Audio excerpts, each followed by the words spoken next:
अस्सलाम वालेकुम, good morning. Good morning everyone, welcome to Geo Pakistan with Huma and Abdullah. और जिस तरह के आपको मुझे देख के पता चल जाएगा, आज इंटरनेशनल डे ऑफ पीस है।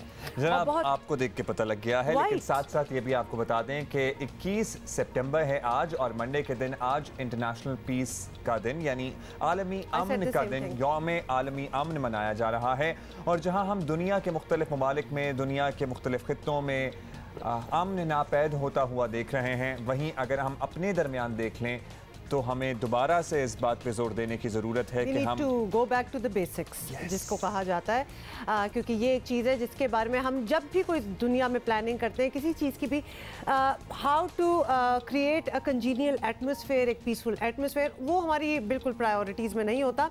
लेकिन साथ साथ आज मंडे है, नए हफ्ते का आगाज़ है। एक बात अमन से जुड़ी ही ये करनी है कि जहाँ हम आलमी खित्तों में अमन और ममालिक के दरमियान अमन की बात करते हैं, वहाँ हम आपस के भाईचारे को प्लीज़ इग्नोर ना करें, चाहे वो मोहल्ले में हों, चाहे वो मुख्तलिफ फ़िरक़ों में हों, चाहे वो मुख्तलिफ मज़ाहिब के लोगों में हों जो एक ही मुल्क में रह रहे हैं। प्लीज़ एक दूसरे को बर्दाश्त करें और एक साथ इस मुल्क की तरक्की में अपना किरदार अदा करें। अच्छा, आपने वो अमन, आप क्या वर्ड यूज़ किया था? भाईचारा। अच्छा, भाईचारे में प्लीज़ ज़रा थोड़ी सी दूरी भी रखें, क्योंकि साथ साथ मैंने आपको डराना भी है थोड़ा सा। The numbers of corona all over the world अगर देखा जाए तो थोड़े थोड़े से दोबारा से ऊपर जाना स्टार्ट हो गए हैं। पाकिस्तान में आज के लेटेस्ट फिगर्स, बल्कि इन द पास्ट 24 आवर्स आपको बताएं 633 नए केसेस जो हैं कोरोना के वो सामने आए हैं, 4 डेथ्स भी हुई हैं। दुनिया ने बड़े स्ट्रिक्ट रूल्स दोबारा से इम्प्लीमेंट करना शुरू कर दिए। जैसे मैं आपको बताऊं कि यूके में फाइन्स लग गए हैं कि जो भी प्रोटोकॉल्स फॉलो नहीं करेगा उसको एज मच एज 13,000 पाउंड्स, अंदाजा करें, आप खुद ही कर लें इसको कन्वर्ट। बरतानिया का तो एक्चुअली बहुत बुरा हाल हुआ है, हज़ारों की तादाद में रोजाना के केसेस रिपोर्ट हो रहे हैं अमेरिका, बरतानिया में तो कह रहे थे कि ऑल्दो बहुत ज़्यादा स्ट्रिंजेंट स्ट्रिक्ट मेजर्स की तरफ तो नहीं जाएंगे, लेकिन दोबारा एक लॉकडाउन की सूरत हाल बनने जा रही है। बिल्कुल हो सकती है। और ये तो यहाँ भी कहा जा रहा है कि अगर ये नंबर्स बहुत ज़्यादा एकदम से ऊपर जाना शुरू हो गए तो फिर लॉकडाउन दोबारा सोचा जा सकता है कि दोबारा भी लग सकता है।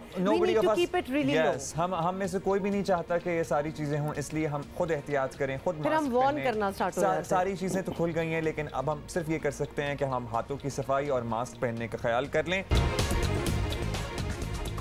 And we were just admiring the green color that Madam Noor Jahan wore in the last song. हाँ, that is true। और वैसे एक्चुअली अब इनके मैडम के जब हम गाने सुनते हैं वो तो हमें बड़े अच्छे ही लगते हैं, लेकिन there is so much to see also. कपड़े उनके, उनका मेकअप, मतलब एक बड़े कंप्लीट किस्म का एक विजुअल ट्रीट होती है उनको देखना और सुनना। बट सारी बातें बाद में, सबसे पहले हम APC की बात करें। कल बहुत ही इंपॉर्टेंट दिन भी था और बड़ा हैपनिंग डे जिसको कहा जाता है अपोजिशन की अब तक की सबसे बड़ी और सबसे अहम ऑल पार्टीज कॉन्फ्रेंस हो गई और हुकूमत के खिलाफ मुत्तहद होकर फैसला तो हो गया। अब देखना यह है कि इन फैसलों पर अमल कैसे होगा, होता भी है या नहीं होता, बिल्कुल that remains to be scene.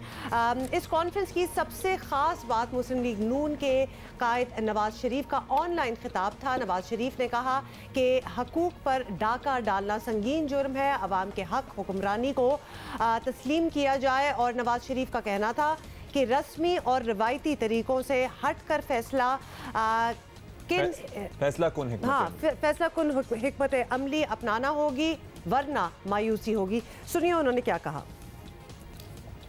यकीन दिलाता हूँ कि APC तबाह कराए से जो भी हिकमत अमली और लाएअमल तरतीब देगी, मुस्लिम लीग नून उसका भरपूर साथ देगी। इंशाल्लाह हम भरपूर साथ देंगे और एक सेकंड के लिए भी पीछे नहीं हटेंगे। मैं अपनी ये गुजारिश एक बार फिर दोहराना चाहता हूं कि APC रवायत से हटकर हकीकी तब्दीली के लिए ठोस और मुअस्सर इक़दाम तजवीज़ करे। इससे पहले अपने खिताब में आसिफ अली जरदारी का कहना था कि हुकूमत को गिराकर जमहूरियत को बहाल करके दिखाएंगे। सियासी बौने और सिलेक्टेड प्राइम मिनिस्टर अपने आप को 73 का आइन बनाने वालों से ज्यादा होशियार समझते हैं।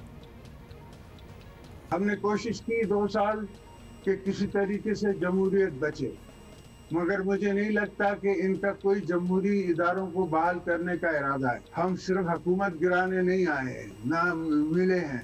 हम इस हुकूमत को निकाल के और जमहूरियत बहाल करके रहेंगे। हमने पाकिस्तान बचाना है, हमने इस आफत से, इस मुश्किल से, इन बेरुखियों से पाकिस्तान बचाना है। और आपको बताएं कि एपीसी के दौरान मौलाना फजल रहमान ने तकरीर लाइव नशर ना करने पर मेज़बान पीपल्स पार्टी से एहतजाज किया। मौलाना का कहना था कि हुकूमत तो हमारी आवाज़ पब्लिक में जाने से रोकती है, लेकिन एपीसी ने भी हमारी तकरीर एयर होने से रोकी। ये नामुनासिब बात है। हुकूमत तो हमारी आवाज़ को पब्लिक में ले जाने से रोकती है, लेकिन आज एपीसी ने भी हमारी तकरीर को बाहर जाने से रोक दिया है। तो हम पीपल्स पार्टी से और उनके मुंतज़मीन से इस पर अपना एहतजाज नोट कराते हैं। नामुनासिब बात है जी। मिस्टर जमात जो आपका एमएमए में साथ थे, उनके रिक्वेस्ट पे ये इन कैमरा है और इसके बाद प्रेस कॉन्फ्रेंस। इन कैमरा तो नहीं था ना, इससे पहले हमें कहा गया था कि आप लोगों ने रिक्वेस्ट की है कि नहीं, हमने कोई रिक्वेस्ट। चलो तो ये थोड़ी अजीब सी सिचुएशन हो गई थी, लेकिन जाहिर है कि मौलाना साहब को धचका तो लगा होगा।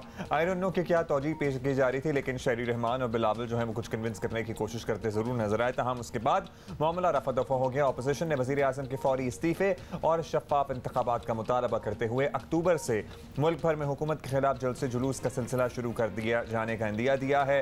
यह ऐलान किया, इनफैक्ट इंदिया क्या दिया है, दिसंबर में हुकूमत के खिलाफ एहतजाज मजीद तेज किया जाएगा। जनवरी 2021 में इस्लामाबाद की तरफ लॉन्ग मार्च का भी ऐलान हो गया। नए इंतखाबात ना कराने पर धरना या मार्च शुरू किया जाएगा।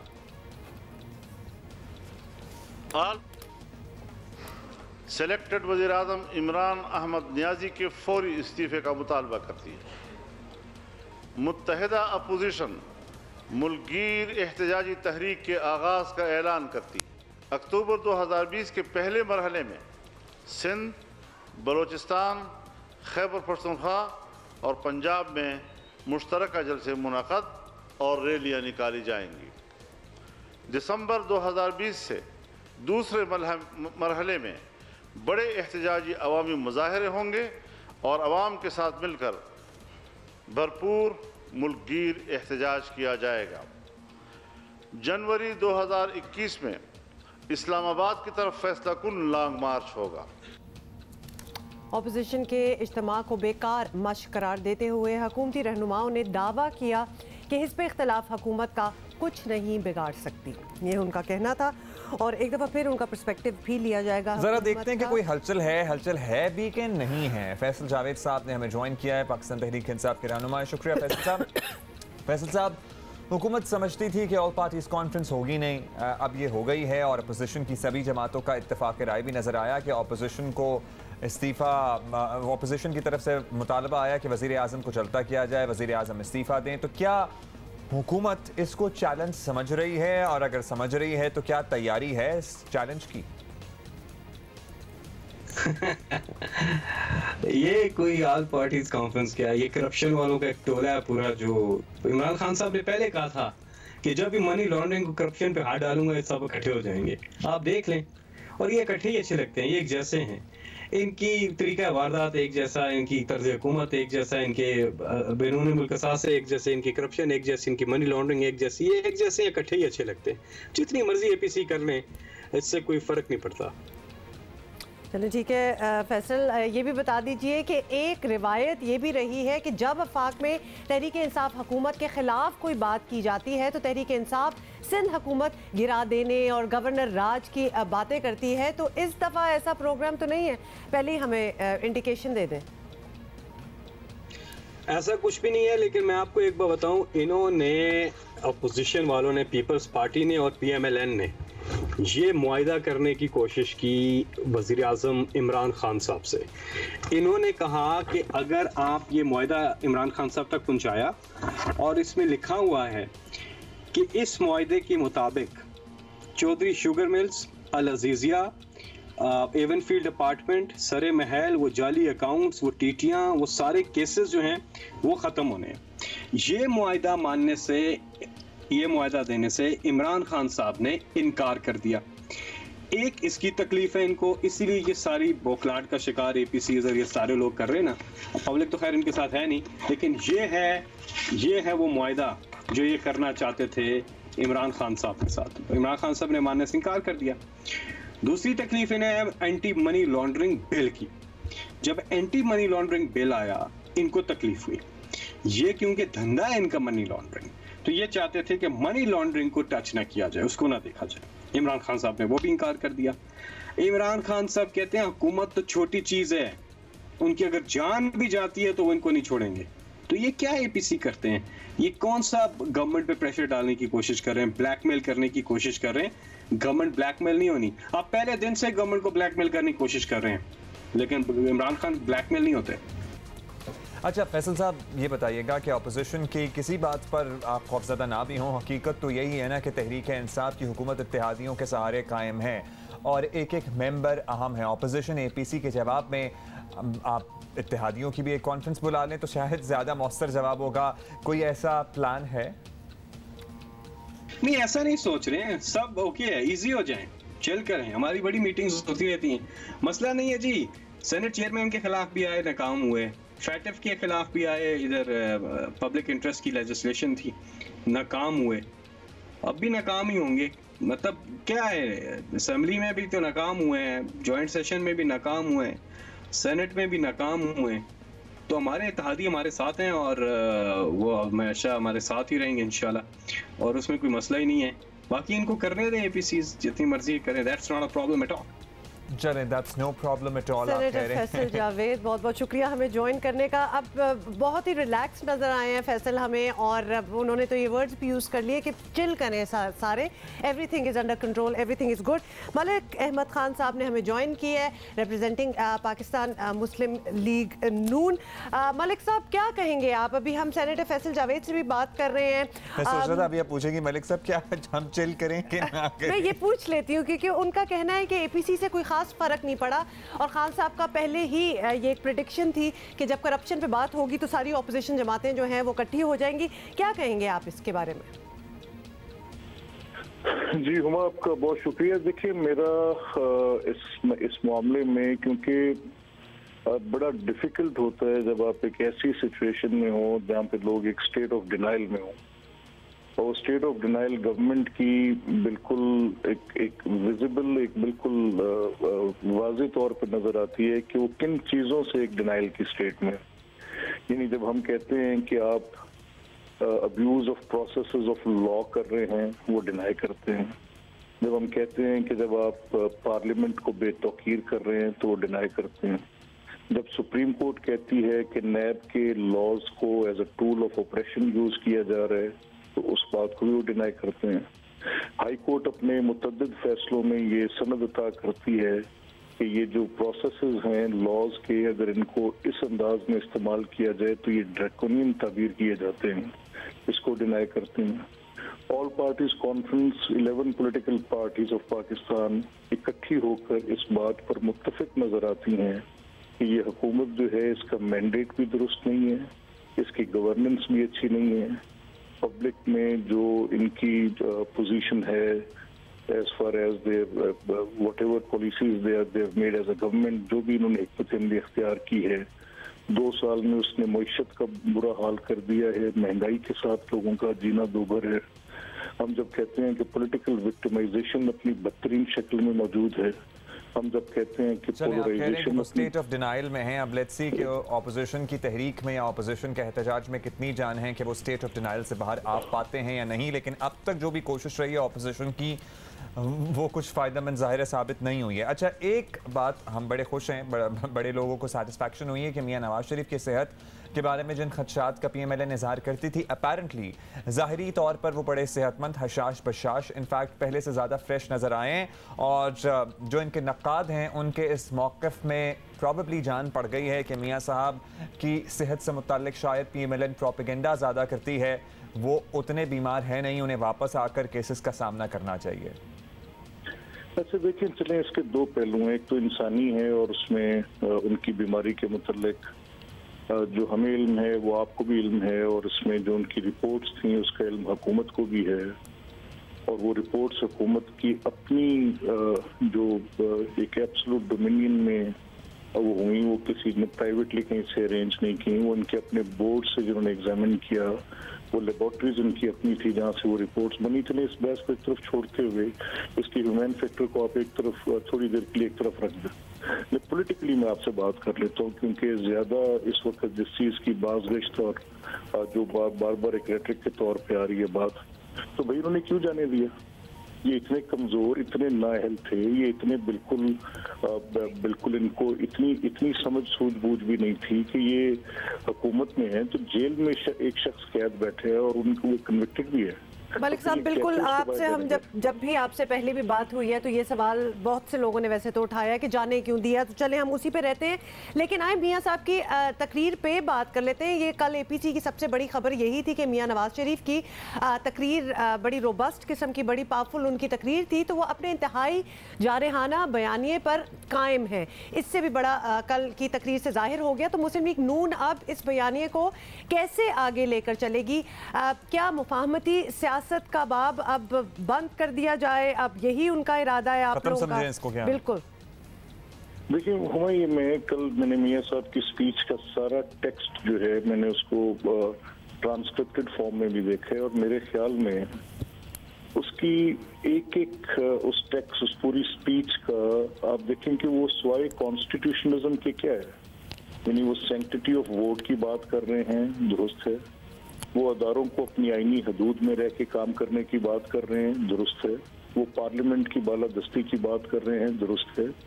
वो पाकिस्तान की मईशत की इस वक्त जो कंपैरिजन ड्रॉ कर रहे हैं 5.8 उसकी जीडीपी, और आज उसकी जो है वो माइनस में कहीं खड़ी थी या 1 पॉइंट पे कुछ है, तो उसकी बात कर रहे हैं। वो आटे, चीनी, पेट्रोल की महंगी कीमतों की बात कर रहे हैं। वो पाकिस्तान में बुनियादी इंसानी हकूक की मुअत्तली की बात कर रहे हैं। वो इंजीनियर्ड इलेक्शंस की बात कर रहे हैं, या हकाइक पर मबनी या आईनी तकाजा। इससे बाहर निकलकर वो तकरीर है क्या? और अगर ये सारी बातों में किसी एक जगह पर भी आपको लगता है, आप एज एन इंडिपेंडेंट एनालिस्ट आपको लगता है कि उनमें जो उन्होंने हकाइक फराहम किए उनमें कहीं पर कोई गलत बात है, या जो उनका आईनी तकाजा है वो कहीं बियॉन्ड। अच्छा, ये बात तो सारी कर रहे हैं मलिक साहब, लेकिन इस बात को तहरीक की शक्ल देने के लिए मियां साहब को खुद वापस आना पड़ेगा। आपको नहीं लगता कि मियां साहब या अपोजिशन कोई भी तहरीक चलाए, मियां नवाज शरीफ अगर यहाँ पर मौजूद होंगे लोगों के दरमियान, जिस तरह वो लोगों को साथ देने की दावत दे रहे हैं, तो वो बात कुछ और होगी। तो इसके लिए उनको पहल कर आना तो पड़ेगा। देखिए, मियां नवाज शरीफ साहब का बोझ ये हुकूमत नहीं उठा सकती, किसी सूरत भी नहीं उठा सकती। अगर वो वापस आते हैं और ये उनको जेल में डालते हैं तो इस सूरत में तो बिल्कुल नहीं उठा सकती। अगर वो वापस आके तहरीक की क़यादत करते हैं तो उसमें बिल्कुल ये इतनी बड़ी मोबिलाइजेशन होगी कि जो पाकिस्तान की तारीख की एक फैसला कुन मोड़ की तरफ होगी। जो बातें वो कह रहे हैं, एक रिजॉल्व की बात कर रहे हैं, वो एक सिविल सुप्रीमेसी की बात कर रहे हैं। इन सारी बातों की जो जब ये गवर्नमेंट सामने आएगी उस पर तो उन्होंने कल बड़ा कैटेगोरिकली 2 बातों में तो उन्होंने कोई पीछे शक व शुबा ही नहीं रहने दिया। यानी एक ये कि वो इस तहरीक के साथ मुकम्मल तौर पे जुड़े हुए होंगे। अब उनकी हेल्थ के कुछ इश्यूज हैं, चाहे ये जैसे मर्जी, क्योंकि एक प्रोपोगेशनिस्ट रजीम है और ये एक ना सिर्फ एक नॉन डेमोक्रेटिक तो हम इनको कहते हैं कि इनके फाशिस्ट टेंडेंसीज हैं, लेकिन साथ हम ये थोड़े इनह्यूमन भी हैं। अब उनकी बीमारी का मसला है, अल्लाह ताला उनको सेहत अता फरमाए। एक तकरीर करना क्या ये बात कह देती है कि वो बीमार नहीं है या वो एक तकरीर कर नहीं सकते या खुदा न खास्ता वो बोलने के या उठ के चलने के काबिल नहीं थे? कोई इस तरह की बीमारी थी कि खुदा न खास्ता बेड रिडन थे कहीं? No, not at all, this is not the case. वो बीमार हैं, उनकी एक सर्जरी होनी है, कुछ कोरोना की वजह से डिले हुई, कुछ उनके स्टेबल करने की वजह से डिले हुई, उनके मल्टीपल प्रॉब्लम्स हैं। It will not take very long, और उनको ज्यादा देर वहाँ रुकना भी नहीं चाहिए, ये हमारी भी ख्वाहिश होगी, क्योंकि उनकी कद का, उनकी हैसियत का, उनके पॉलिटिकल वेट का कोई और सियासी कायद हमारे पास यहाँ मुयसर नहीं है। तो जल्द अज जल्द यहाँ ये पूरी कौम के लिए बेहतरी हो। राइट, बहुत बहुत शुक्रिया मलिक अहमद खान साहब हमसे बात करने का। और आपका कहना ये भी है कि एज सून एज मियां साहब is fine and ready he will come back, और पार्टी भी यही चाहती है और यही एक फैसला भी है कि वो जल्द से जल्द वापस भी आ जाएंगे। लेट्स सी कि वो वक्त कब आता है। बड़ा ही अफसोस है आपको ये बताते हुए कि मोटरवे ज़्यादती वाक़े के 12 दिन बाद भी मरकजी मुल्जिम कानून की गिरफ्त से दूर है। पुलिस के लिए मुल्जिम आबिद की गिरफ्तारी अब तक चैलेंज बना हुआ है। और ऐसा नहीं है हुमा कि वो कहीं मुल्क से भाग गया या बिल्कुल ही है वो अपने रिश्तेदारों से मिलता फिर रहा है। आई वंडर के हो क्या रहा है। डीआईजी शहजादा सुल्तान कहते हैं कि मुलजिम की गिरफ्तारी के लिए जाल बिछा दिया गया है, लेकिन क्या करें कि वो हर दफा इस जाल में से निकल जाते हैं। अच्छा, और ये जाल क्या बिछाया आपको ये भी बता दें। 8 छापामार टीमें काम कर रही हैं और किसी भी इत्ला पर फौरी कार्रवाई के लिए तमाम अजला में रैपिड रिस्पॉन्स टीमें भी तश्कील दी गई हैं। तो ये सारी चीज़ें हैं इन प्लेस और होपफुली इंशाल्लाह ये जल्दी ही पकड़ा जाएगा। स्पेशल इन्वेस्टिगेशन टीम के सरबराह का कहना है कि अभी तक इस केस में 2 मुल्ज़िमान मुलव्विस पाए गए, जिनमें से शफकत गिरफ्तार किया जा चुका है। आबिद की गिरफ्तारी के लिए कोशिशें जारी हैं।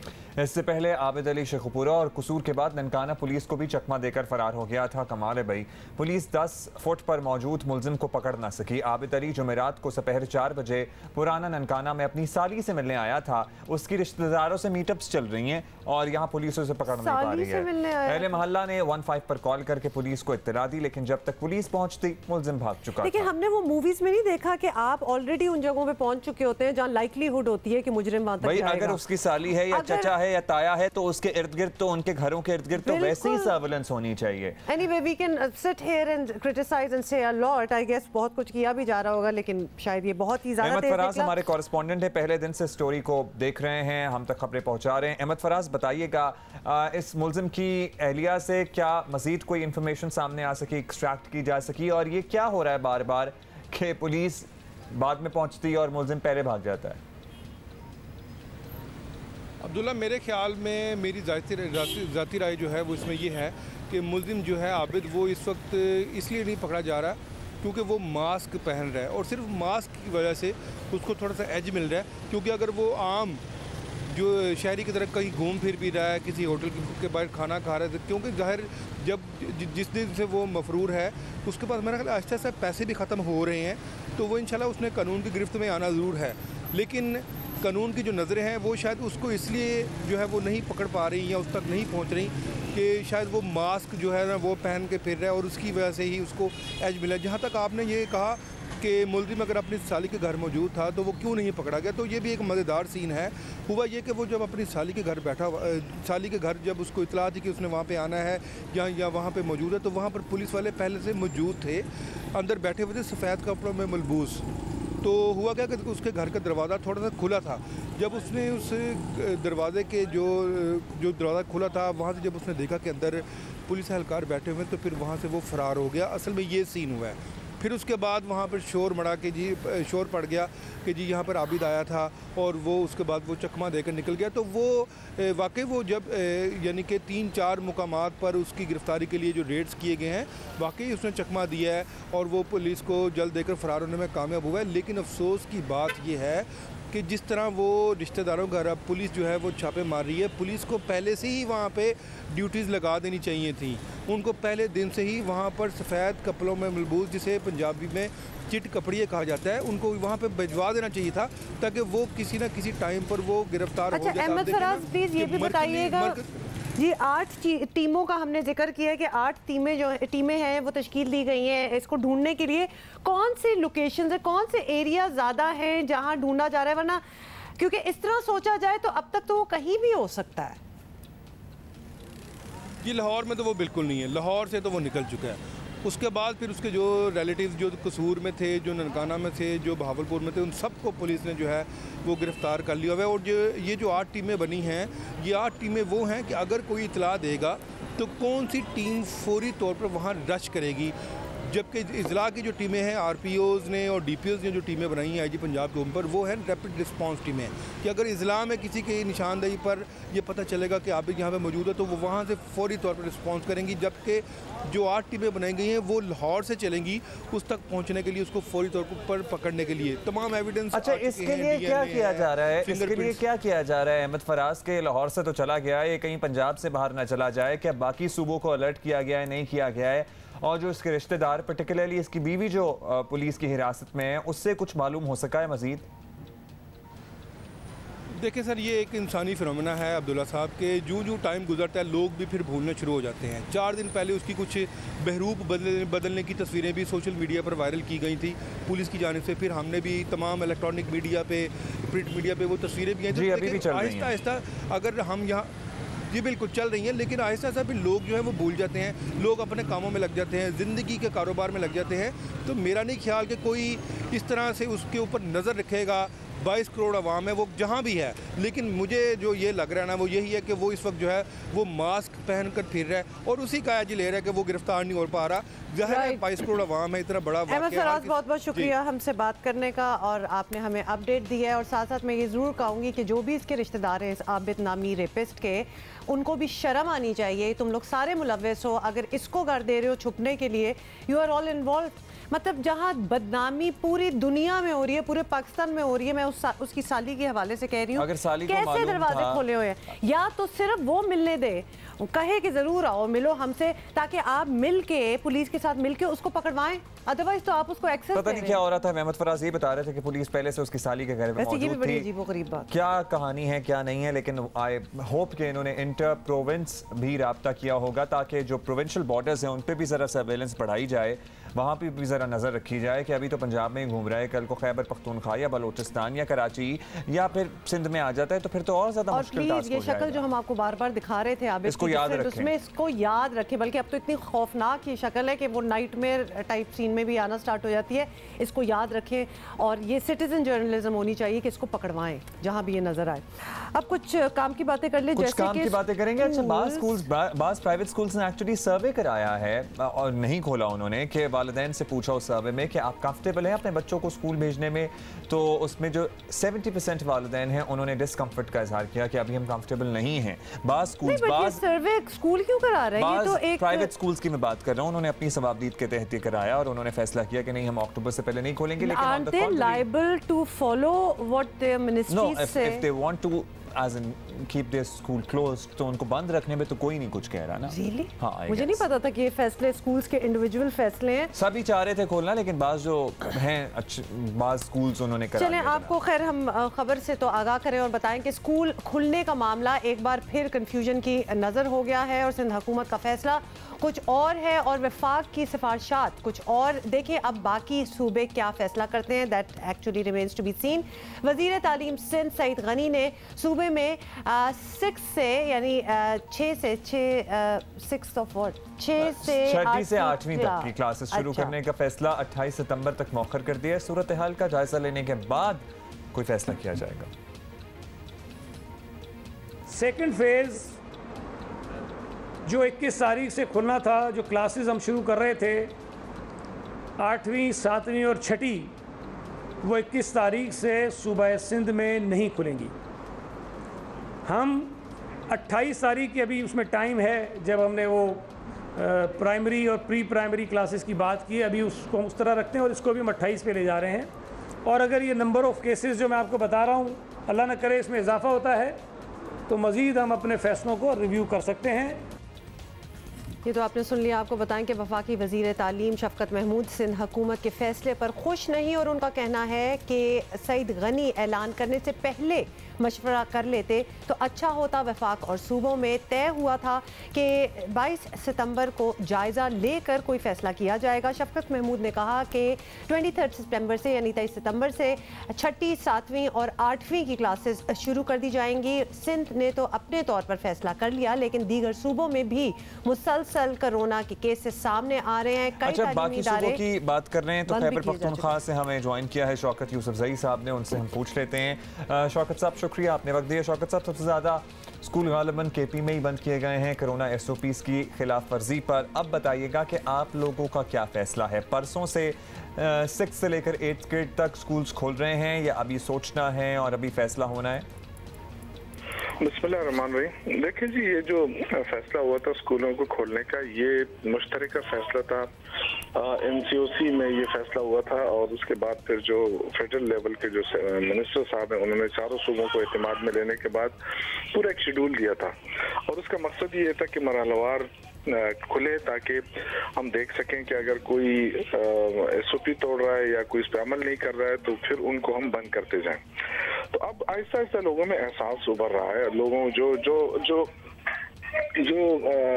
जिन स्कूलों ने SOP तोड़ी है उनको बंद कर दिया गया। अब जाहिर है दूसरे स्कूल जो है वो अलर्ट हो गए हैं। तो यही हम चाहते थे कि SOP के दायरे में रहकर बच्चों का तालीमी जो है मजीद ख़राब ना हो और उस पर बच्चे खुश भी हैं, वालिदैन भी खुश हैं।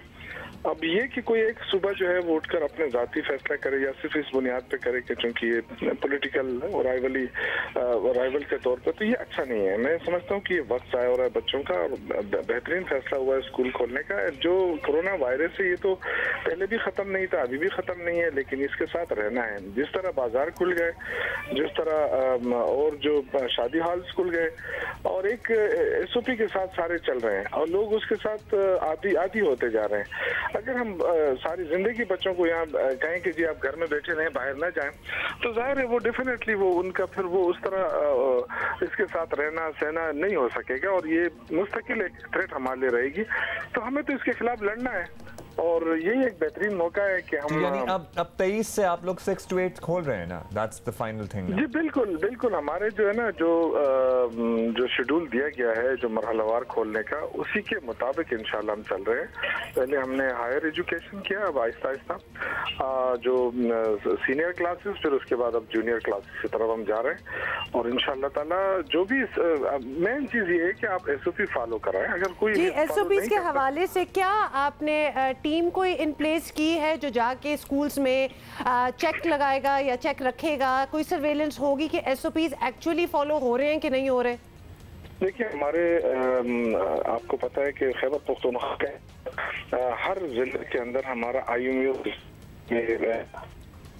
मॉनिटरिंग यूनिट जिस कहते हैं, इंडिपेंडेंट मॉनिटरिंग यूनिट, IMU, वो इतना सख्त है कि वो वैसे आम रूटीन में भी मतलब ये कोई टीचर जो है वो गैरहाजिरी नहीं कर सकता।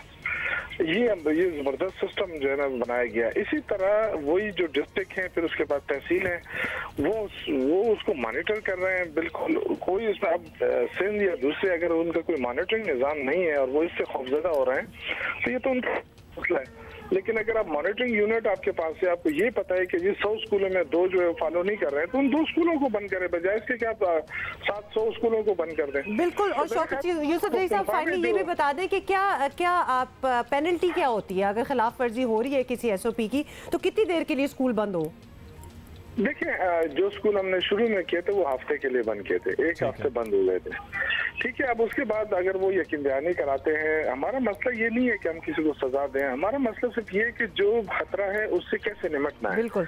और उससे हम अपने तालीमी इसको तो नहीं छोड़ सकते कि हम कहें कि जी हमें खतरा है, बस हमें हर सूरत में अपने बच्चों को तालीम देना है। तो इस पे कोई फाइन वगैरह भी होता है या सिर्फ 1 हफ्ते के लिए बंद ही होता है? सर फाइन भी होता है, वो क्योंकि वो मुख्तलिफ उससे होते हैं। हमने एक क्राइटेरिया बनाया हुआ है, वो IMU वाले डिक्टेट करते हैं। अच्छा, और क्विकली शौकत साहब, जो बाकी का आगे का स्केड्यूल है कि 38 से फिर प्री प्राइमरी वगैरह भी खोलेंगे, तो वो भी प्लान के मुताबिक ही आपका चलने का इरादा है इंशाल्लाह?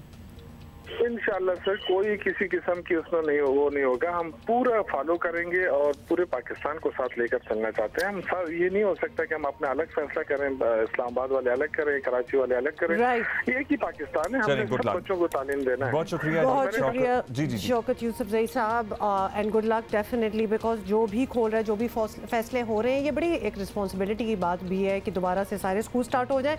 And he had a point as well, क्योंकि स्कूल्स खुलने भी हैं, कब तक ये बंद रहेंगे? वालिदैन को हम दोबारा से कहेंगे कि वालिदैन की बहुत ज़्यादा जिम्मेदारी है ऐसे में। अब हम ज़रा लियाकत शाहवानी साहब से बात करेंगे, बलोचिस्तान हुकूमत की तर्जुमानी कर रहे हैं, उनसे ज़रा उनका मौक़िफ़ लेंगे कि वहाँ क्या सूरत हाल है। शाहवानी साहब, आप लोग कोरोना के सिलसिले में काफ़ी मोहतात रहे हैं, तालीमी इदारे बंद करने में भी पहल की, अब जब खोल रहे थे तो वार्निंग भी दी कि कोरोना SOPs पर अमल होगा तो बात बनेगी। तो अब तक क्या नज़र आया आपको? SOPs पर अमल हो रहा है मुकम्मल तौर पर सूबे में? जी बिल्कुल, अमल दरामद हो रहा है, और इस अमल दरामद में तमाम तालीमी इदारों को खोलने के साथ ही ये तय किया गया था कि कम से कम 5% स्टूडेंट्स का रैंडम सैंपल कलेक्ट किया जाएगा और 5 से 10% स्टाफ का। जो ये स्कूल खुले तो हमने सैम्पलिंग का आगाज़ किया, तभी जाकर हमें फौरी तौर पे पता चला कि काफ़ी सारे स्टूडेंट्स और स्टाफ के जो मेंबर्स हैं उनमें कोविड के केसेस पॉजिटिव हो रहे हैं। SOPs पे अमल दरामद के लिए डिप्टी कमिश्नर्स की सरबराही में हर एक ज़िले में DEO, DHO, मुतल्लिका तालीमी इदारों के प्रिंसिपल्स और हेड मास्टर उसके मेंबर्स हैं जो सुपरवाइज़ करेंगे SOPs को, और RRT की टीमें उन्हें तश्कील दी हैं जो जाके सैंपल कलेक्ट करेंगे। और हमारे डिप्टी कमिश्नर्स वो सरप्राइज़ विज़िट पे भी जाते हैं। और क्लस्टर सी में तमाम टीचर्स को हमने पहले ही ट्रेंड कर दिया था SOPs पे अमल दरामद के सिलसिले में। और आपने जो ये बिल्कुल दुरुस्त फरमाया कि हम तालीमी इदारों के हवाले से बहुत मोहतात थे और सबसे पहले बलूचिस्तान गवर्नमेंट ने तालीमी इदारे जो है बलूचिस्तान में बंद करने का हमने फ़ैसला किया। और इसके अलावा लॉकडाउन का भी फ़ैसला सबसे पहले बलूचिस्तान और सिंध गवर्नमेंट ने एक ही दिन में यानी 20 मार्च को हमने ये फ़ैसला किया। और हमारे जो है स्कूल खोलने के हवाले से हम हेजिटेंट भी थे, हमारे रिजर्वेशंस भी थे। शिवानी साहब ये भी बताइएगा कि सिंध हुकूमत ने फैसला कर लिया कि स्कूल खोलने के अगले मरहले की जानिब फ़िलहाल नहीं जाया जाएगा, तो बलूचिस्तान हुकूमत के पास अब तक जो भी डेटा आप लोगों ने कलेक्ट किया है, आप लोग भी क्या किसी ऐसे ही फैसले की तरफ जा सकते हैं या आपको लगता है कि आपको इसकी ज़रूरत नहीं है अभी तक? It depends. देखें, जिन जिन तालीमी इदारों में अब तक केसेस सामने आए हमने उनको बंद किया है, लेकिन अगर बहुत सारे स्कूल्स में यानी 20 से 25% तमाम तालीमी इदारों में केसेस पॉजिटिव सामने आते हैं और उनको बंद करना पड़ता है, तो फिर बाकी स्कूल्स और तालीमी इदारों को खुला रहने इसलिए भी नहीं दिया जा सकता कि कहीं स्टूडेंट्स पढ़ रहे होंगे, कहीं नहीं पढ़ रहे होंगे। जो कैरिकुलम का इशू है, फिर जब एग्जामिनेशन कंडक्ट होंगे तो ओवरऑल उसमें कम्प्लेक्सिटीज़ नए नए जो है वो सामने आएंगे, तो वो बड़ा इशू बनेगा। अभी हम इस सूरत हाल को देख रहे हैं, लेकिन यह है कि हमारे माइंड में है कि प्रायोरिटी यह है कि स्टूडेंट्स को जो है कोविड से बचाना है। और बहालत मजबूरी चंद स्कूल्स बंद करने पड़े हैं और मुमकिन है कि अगर बहुत सारे केसेस सामने आते हैं, बहुत सारे तालीमी इदारों में इस तरह के केसेस सामने आते हैं, तो मुमकिन है कि तमाम तालीमी इदारों को असर नौ जो है वापस उनको बंद कर लिया जाए। लेकिन इट डिपेंड्स, सूरत हाल को इवालुएट कर रहे हैं। सिंध ने तो फौरी तौर पे अपना फैसला कर लिया, बलूचिस्तान गवर्नमेंट ने अब तक हमने कोई ऐसा फैसला नहीं किया। चलें जी, थैंक यू सो मच। अभी सिंध का तो थोड़ा अलग फैसला सामने आया है, बाकी सूबे अपेरेंटली ऑन बोर्ड नज़र आ रहे हैं। लेट्स सी क्या होता है, लेकिन टीचर्स अपना ख्याल करें, साथ ही साथ वालिदैन को हम दोबारा अर्ज करेंगे, मेक श्योर आप अपने बच्चों को समझा के बुझा के भेजें ये घर से कि मास्क उन्होंने पहने रहना है, नहीं उतारना है, ज़रा हाथों को साफ रखना है, क्योंकि जब तक वालिदैन और टीचर्स मिलकर काम नहीं करेंगे तब तक ये मसला जो है ना and trust the kids also. अगर आप उनको याद दिलाते रहेंगे, अब इतने महीने बच्चे लॉकडाउन क्वारंटीन में गुजरे ही हैं ना, तो उनको अंदाजा है, लेकिन of course they need a reminder. अब तो आपको पता है छोटे बच्चों को भी वो 2-3 साल की भी आदत हो गई, मास्क एक दफा फिट कर दो मुंह पे तो नहीं हटाते हैं। सो क्यूट एक्चुअली, कितने प्यारे लगते हैं और सबसे ज्यादा रिस्पॉन्सिबल लगते हैं। सारों ने वो कलरफुल से मास्क पहने होते हैं। एनीवे, आपको बताएं कि साबिक वजीर आजम नवाज शरीफ की पाकिस्तान के सियासी मंजरनामे पर वापसी हुई है और पीपल्स पार्टी की मेज़बानी में इस्लामाबाद में अपोजिशन की ऑल पार्टीज कॉन्फ्रेंस से नवाज शरीफ ने लंदन से बजरिया वीडियो लिंक खिताब किया। नवाज शरीफ ने कहा, APC रिवायत से हटकर हकीकी तब्दीली के लिए इक़दामात तजवीज़ करे, हम सब कौमी मफाद की खातिर एक हैं। अगर हमने रिवायत से हटकर पुख्ता फैसले किए तो ये कॉन्फ्रेंस कामयाब होगी, ये उनका कहना था। नवाज शरीफ का खिताब सियासी तौर पर मुस्लिम लीग नून के लिए खासी अहमियत का हामिल है। नवाज शरीफ जब से बाहर गए हैं मुकम्मल खामोश थे। अब एक तरफ जहाँ हुकूमतों ने वतन वापस लाने के लिए सरगर्म है, तो वहीं मियाँ साहब ने पैगाम दिया है कि वो सियासी लड़ाई के लिए भी तैयार हैं। ज़रा बात करते हैं मज़ीद कि क्या सियासी पेशगोई हो रही है। सिलसिले में मेज़बान प्रोग्राम नया पाकिस्तान शहजाद इकबाल हमारे साथ मौजूद हैं। शहजाद, मियाँ नवाज शरीफ की मुल्की सियासत में वापसी हुई है, वो इलेक्शन ना लड़ सकें, पार्टी ओहदा ना रख सकें, लेकिन मुस्लिम लीग नून की सबसे बड़ी शख्सियत वही हैं अल्टीमेटली। तो क्या मुस्लिम लीग नून को इसका सियासी फ़ायदा होगा या हुआ है अभी? देखिए, इस हद तक तो फ़ायदा ज़रूर होगा PMLN को कि जो एक डिवीज़न था, दो ओपिनियन थे, एक मुफाहिमाना जो कि शहबाज शरीफ साहब का था और एक जहाराना जो कि नवाज शरीफ का था, तो आज वो एक जो मौक़िफ़ गया है नवाज शरीफ साहब का, वो बड़ा स्ट्रांगली डिलीवर होगा, जो उनका अपना सपोर्ट बेस है नवाज शरीफ साहब का। ठीक है शहजाद, ये भी बताइएगा कि मुस्लिम लीग नून शहबाज शरीफ की क़यादत में जिस तरह की सियासत करती रही है, वो नवाज शरीफ के उस नज़रिए के मुताबिक तो ऑब्वियसली नज़र नहीं आती, जिसे उन्होंने एक बार फिर ज़ोरों शोर से दोहराया है। तो नवाज शरीफ की इस तकरीर के बाद क्या मुस्लिम लीग नून मफाहमती पॉलिसी पर चल सकेगा या अब जारहाना रुख पर आना पड़ेगा? क्या डिसीजन मेकिंग होगी इधर? देखें, इसमें भी माजी के तजुर्बात हमें बहुत कुछ बताते हैं। अक्सर पार्टीज़ बड़ी स्ट्रॉन्ग पोजीशन लेती हैं, एग्रेसिव पोजीशन लेती हैं और बताती हैं कि हमारा एजेंडा क्या है, हुकूमत को गिराना है, निज़ाम को दुरुस्त करना है, लेकिन फिर आखिर में क्या निकलता है कि ये टैक्टिक्स होती हैं, ये स्ट्रेटजी होती है हुकूमत पर दबाव डालने की, और पीछे बैकग्राउंड में कोई और एजेंडा होता है वो हासिल कर लिया जाता है, या कम से कम ये हासिल कर लिया जाता है कि जो मौजूदा हुकूमत होती है उसको कमज़ोर बना दिया जाता है। तो पहले जो ऑल पार्टीज़ कॉन्फ्रेंस के बाद हमने फजल रहमान साहब का एहतजाज देखा, जो उनका धरना देखा, उसके बाद आपने देखा ना कुछ सियासी इवेंट्स बड़े इंपॉर्टेंट थे। नवाज शरीफ साहब फौरी तौर पर मुल्क से बाहर चले गए, हुकूमत थोड़ी कमज़ोर नज़र आई लेकिन हुकूमत गिरी नहीं। तो अब देखना यह है कि जो एक एग्रेसिव पोजीशन ली हुई है वो एक मुस्तकिल बुनियाद पर रहेगी या फिर कहीं ना कहीं हुकूमत पर दबाव डालकर गिव एंड टेक कर लिया जाएगा, ये तो आने वाला वक्त ही बताएगा। अच्छा शहजाद, नवाज शरीफ की सियासी सरगर्मियों का मुस्लिम लीग नून पर क्या असर पड़ेगा, ये बात तो हो गई, लेकिन मुस्लिम हुकूमत के लिए ये एक खबर कैसी है? क्या तहरीक इंसाफ को परेशान होना चाहिए, या फिर अभी फैसल जावेद कह रहे थे कि वहाँ तो चिल माहौल है तो हम भी चिल करें, या सब चिल करें, या फिर कोई है हलचल? देखिए, मुझे वैसे तो लगता है कि तहरीक इंसाफ की हुकूमत को कोई इस वक्त खतरा नहीं हो। जैसे कि मैंने पहले भी आपको बताया कि मुझे तो लगता है कि ये जो तकरीर की है नवाज शरीफ साहब ने, जिसमें बहुत सारे रियासत के स्टेक होल्डर्स को उन्होंने ललकारा है, उन पर कड़ी तनकीद की है, उसके बाद इमरान खान साहब दोबारा ये बताने की पोजीशन में होंगे कि देखें मैं आपके लिए वन एंड ओनली चॉइस हूँ और दूसरे आपके हवाले से क्या राय रखते हैं जिनसे जो वो आपके सामने आ चुकी है। तो इसलिए मुझे लगता है कि हुकूमत को वक्ती तौर पर ख़तरा नहीं है। लेकिन देखिए, हुकूमत के लिए सबसे बड़ा चैलेंज क्या है? हुकूमत को टाइम चाहिए परफॉर्म करने के लिए। अगर परफॉर्मेंस नहीं रही तो 5 साल बाद आप जो कुछ कर लें, जितने लोगों को जेल में डाल दें, अवाम आपको एक्सेप्ट नहीं करेंगे। तो परफॉर्मेंस दिखाना ज़रूरी है हुकूमत के लिए, और हुकूमत के लिए ज़रूरी है कि उनको एक स्टेबल इन्वायरमेंट मिले। अगर सियासी अदम इस्तेकाम होगा तो जाहिर सी बात है मईशत असरअंदाज होगी, हुकूमत की कारकर्दगी असरअंदाज होगी। तो इस लिहाज से तो हुकूमत को ख़तरा हो सकता है, लेकिन हुकूमत चली जाएगी या प्रेशर में आके इमरान खान इस्तीफ़ा दे देंगे, इस किस्म का ख़तरा अभी तक महसूस नहीं हो रहा है। राइट, बहुत बहुत शुक्रिया शहजाद इकबाल अपना ओपिनियन शेयर करने का। अभी तक अपेरेंटली पीटीआई की हुकूमत को कोई खतरा नहीं है, और लेट्स सी कि ऑपोजिशन मुस्तकबिल में क्या कर पाती है। अच्छा, मूविंग ऑन, और आपको बताएं आई फील वेरी प्राउड जब हमारे ऑब्वियसली जो हमारे छोटे बच्चे हैं, जो young people of Pakistan, when they achieve something really big. तो आपको बताएं जी, अक़वाम मुत्तहिदा यूनाइटेड नेशंस के क़याम को 75th ईयर जो है वो इस वक्त चल रहा है, और इस हवाले से दुनिया भर में मुख्तलिफ इवेंट्स किए जा रहे हैं। अक़वाम मुत्तहिदा को कैसे मौसर बनाया जाए, इस हवाले से दुनिया भर में मज़मून नवीसी का मुकाबला हुआ।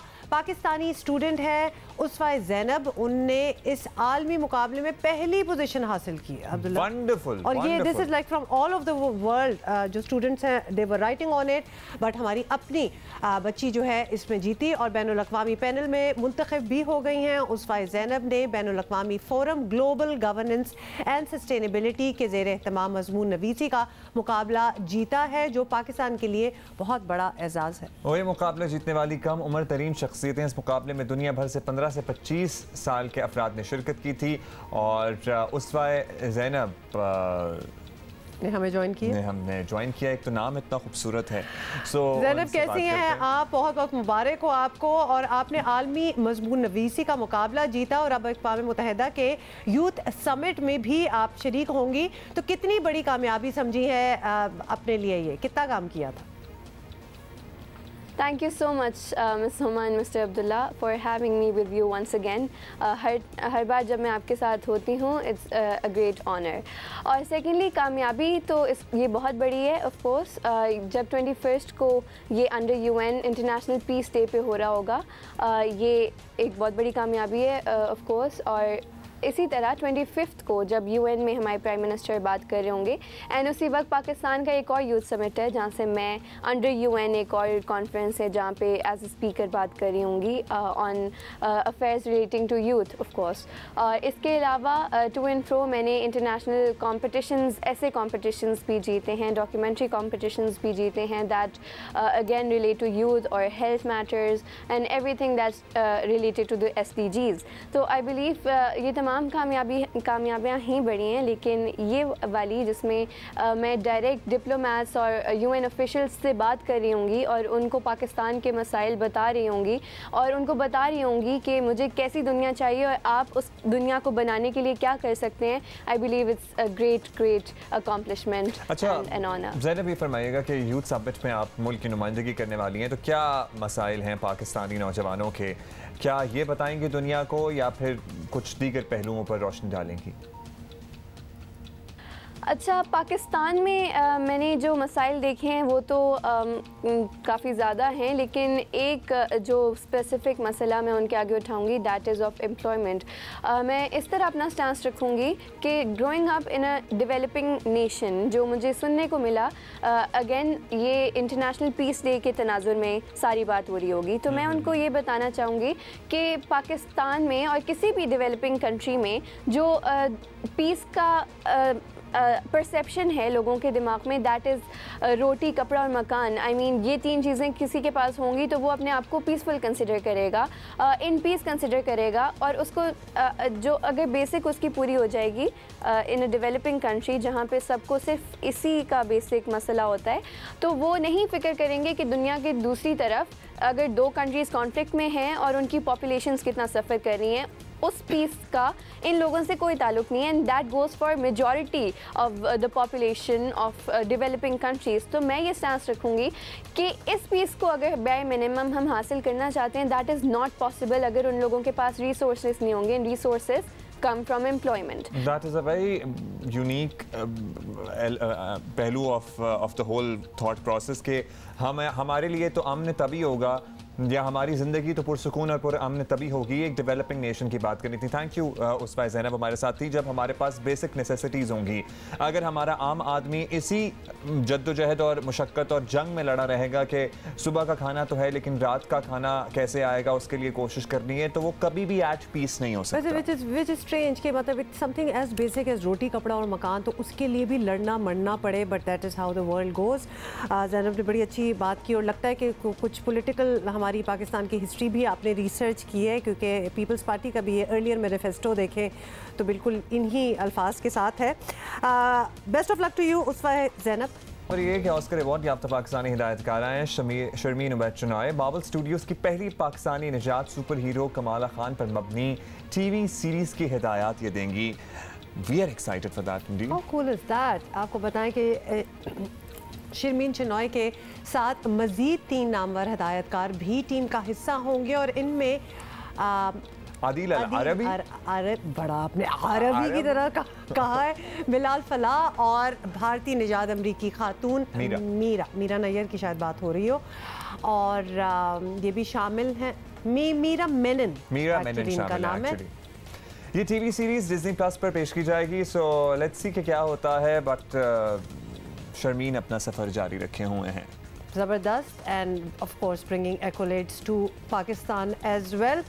अब हम आपको थोड़ा सा कोरोना के हवाले से अपडेट, कोरोना के असरात के हवाले से बताएंगे। कोरोना वायरस ने दुनिया भर के मुलाजमीन को किसी न किसी तरह मुतासर किया है। किसी की तनख्वाह कम हो गई है, किसी की मुलाजमत जाती रही। बरतानवी वज़ीर आज़म बोरिस जॉनसन की तनख्वाह में भी कमी कर दी गई है। बोरिस जॉनसन के दोस्तों का ख्याल है कि बोरिस जॉनसन तनख्वाह में कटौती के बाद अपने बेटे के लिए आया नहीं रख सकेंगे। एक्चुअली बरतानिया को बहुत ज़्यादा बुरी तरह दोबारा से हिट किया है कोविड-19 ने। बरतानवी वज़ीर आज़म रवां साल के शुरू में बच्चे के बाप बने हैं, और अब उनकी तनख्वाह, आप सोचें कि अगर हम अपनी सियासतदानों के बारे में ये बात करें तो कितनी मायूब बात लगेगी। एक तो ये मुझे हंसी 2 वजह से आई है कि एक तो ये खबर है कि वो आया नहीं रख सकते, और दूसरी ये बात है कि वो आया नहीं रख सकते, मतलब कि वजीर आज़म प्राइम मिनिस्टर ऑफ यूके, और वो आया नहीं रख सकते। सोचें ज़रा कि ऐसा भी होता है, मतलब हमारे जो इस टियर में लोग होते हैं, हमारे पॉलिटिशियन सोच सकते हैं कि उनकी कोई पूरी एक स्टाफ ना हो, कोई 20-30 लोगों का, वो 2-3 फॉरेन नैनी, मतलब अपनी लोकल नैनी तो रखनी नहीं है ना, तो कहीं बाहर की रखनी है नैनी। अच्छा जी, अभी इस बारे में आप सोचें और हम इंशाल्लाह आपसे मुलाकात करेंगे कल। Have a great day, have a great Monday, see you tomorrow. See you.